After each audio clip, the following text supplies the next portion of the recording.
প্রিয় বন্ধুরা, আশা করি আপনারা সকলেই ভালো আছেন, সুস্থ আছেন।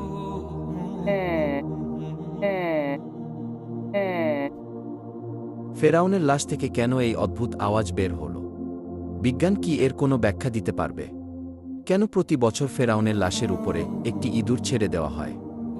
কেন ফেরাউনের হাতের নখ এবং চুল বাড়তে থাকে? জানতে হলে ভিডিওটি সম্পূর্ণ দেখতে থাকুন। ফেরাউন কোনো ব্যক্তি বিশেষ নাম নয়। ফেরাউন হল মিশরের তৎকালীন বাদশাদের উপাধি। পৃথিবীতে অত্যাচারী ও খোদাদ্রোহী শাসকদের মধ্যে ফেরাউন ছিল অন্যতম। ফেরাউন শুধু অত্যাচারী শাসকই ছিল না, সে নিজেকে খোদা দাবি করত। আল্লাহর পরিবর্তে মানুষকে তার এবাদত এবং পূজা করতে বাধ্য করেছিল। পবিত্র কুরআনের ২৭টি সূরায় সর্বমোট ৭৪ বার ফেরাউনের কথা উল্লেখ করা হয়েছে এবং খোদাদ্রোহী এই অত্যাচারী ফেরাউনের করুণ পরিণতির কথা তুলে ধরা হয়েছে।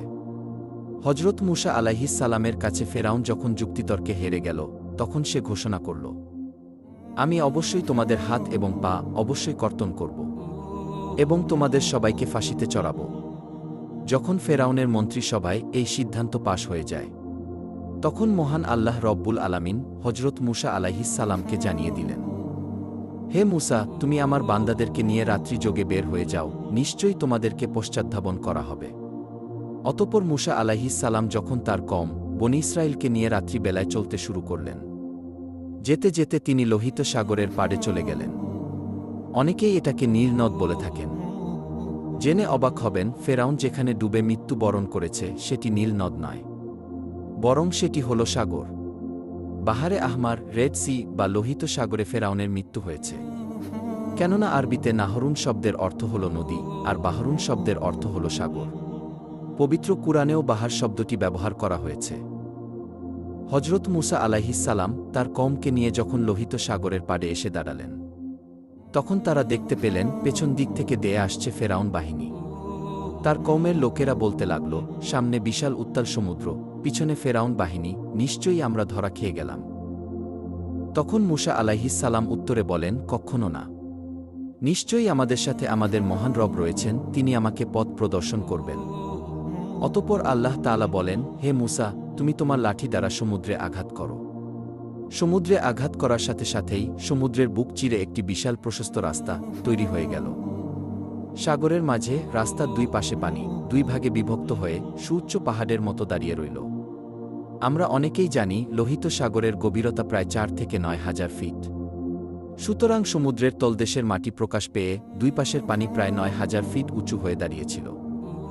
শুষ্ক সেই পথ দিয়ে মুসা আলাইহিস সালাম এবং তার কওম খুবই স্বাভাবিকভাবেই সমুদ্র পাড়ি দিয়ে ওপারে চলে গেল। ফেরাউন এবং তার দলবল এসে যখন দেখতে পেল লোহিত সাগরের মাঝ বরাবর একটি বিশাল রাস্তা হয়ে গিয়েছে, তখন ফেরাউনের উজির হামান বলতে লাগল, আমরা ইতিপূর্বে লোহিত সাগরের পাড়ে এসে দেখেছি, কখনো রাস্তা ছিল না, কিন্তু এখন কিভাবে রাস্তা হলো? ফেরাউন তখন উত্তর দিল, এই রাস্তা নাকি সে নিজে নির্মাণ করেছে।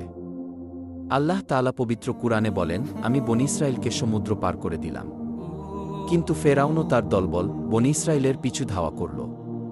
ফেরাউন তার দলবল নিয়ে যখন সমুদ্রের মাঝপথে এসে উপনীত হল, তখন আল্লাহ তাআলা সমুদ্রকে স্বাভাবিক হওয়ার ঘোষণা দিলেন, ফলে পানি তাদেরকে ডুবিয়ে দিল। তৎক্ষণাৎ ফেরাউন বলতে লাগল, আমান্তু, আমি ঈমান আনলাম, লা ইলাহা ইল্লাল্লাহ, আল্লাহ ছাড়া কোনো মাবুদ নেই। আমি সেই আল্লাহর প্রতি ঈমান আনলাম যে আল্লাহর প্রতি ঈমান এনেছে বনী ইসরাইল। আমি সেই আল্লাহর প্রতি ঈমান আনলাম যে আল্লাহর প্রতি ঈমান এনেছে পয়গম্বর মুসা এবং পয়গম্বর হারুন, এবং আমি মুসলমান হয়ে গেলাম। সুপ্রিয় দর্শক, ফেরাউন সেই মুহূর্তে ঈমান আনলেও তার ঈমান গৃহীত হয়নি। আল্লাহ তাআলা জবাবে বলেন, তুই এখন ঈমান আনছিস, ইতিপূর্বে তুই ছিলি চরম অবাধ্য এবং পৃথিবীতে ফাসাদ সৃষ্টিকারী, সুতরাং তোর ঈমান এখন ধর্তব্য নয়। আল্লাহ তাআলা আরও বলেন, আজ আমি তোর দেহ রক্ষা করব, যেন তোর পরবর্তী লোকদের জন্য নিদর্শন হয়ে থাকে। নিশ্চয় অধিকাংশ মানুষ আমার মহাশক্তিশালী নিদর্শন থেকে গাফেল।